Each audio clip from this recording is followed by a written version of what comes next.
Hello everyone, नमस्ते। आज पनि हजुरहरूमा आज मैले सानो भिडियो लिएर आइसकेको छु। अनि आज चाहिँ हामी एचके हाउसमा इन्ट्री हुँदैछौँ है। अनि यो फुल चाहिँ एकदम राम्रो फुलेको छ।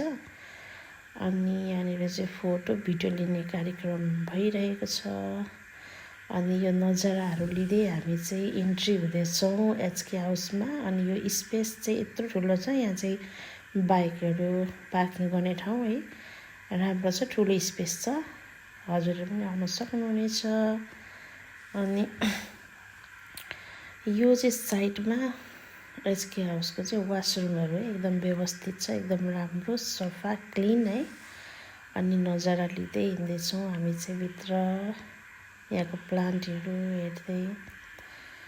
अनि यहाँ चाहिँ यस्तो छ, यता काउन्टरहरू किचनहरू चाहिँ। अनि हामी चाहिँ बस्ने ठाउँ हेर्दैछौँ, सबै प्राय प्याक थियो है। हामीलाई मन परेको चाहिँ यो पर्दा लगाएको ठाउँ, तर त्यहाँ पनि प्याक रहेछ।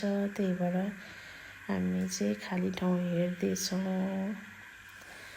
खाली ठाउँ हेर्दै हामी चाहिँ पोखरीतर्फ लाग्यौँ। अनि यहाँ चाहिँ माछा पनि छ है। हजुरहरू आएर चाहिँ एचके हाउसको यो पोखरीको अर्ग्यानिक माछा पनि हजुरहरूले यहाँ पाउन सक्नुहुनेछ। हामी चाहिँ यो सानो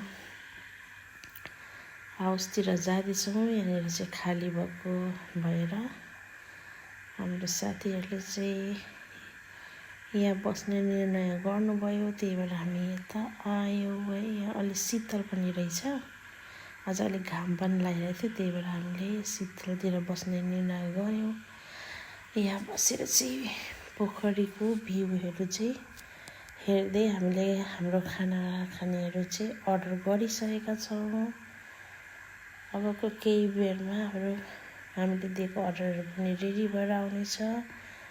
अनि यहाँ चाहिँ आइसकेको छ है, हाम्रो चटपटे साँधेको सुकुटी आइसक्यो। एकदम यम्मी, मिठो है, हेर्दा पनि मिठो र खाँदा पनि त्यत्तिकै मिठो।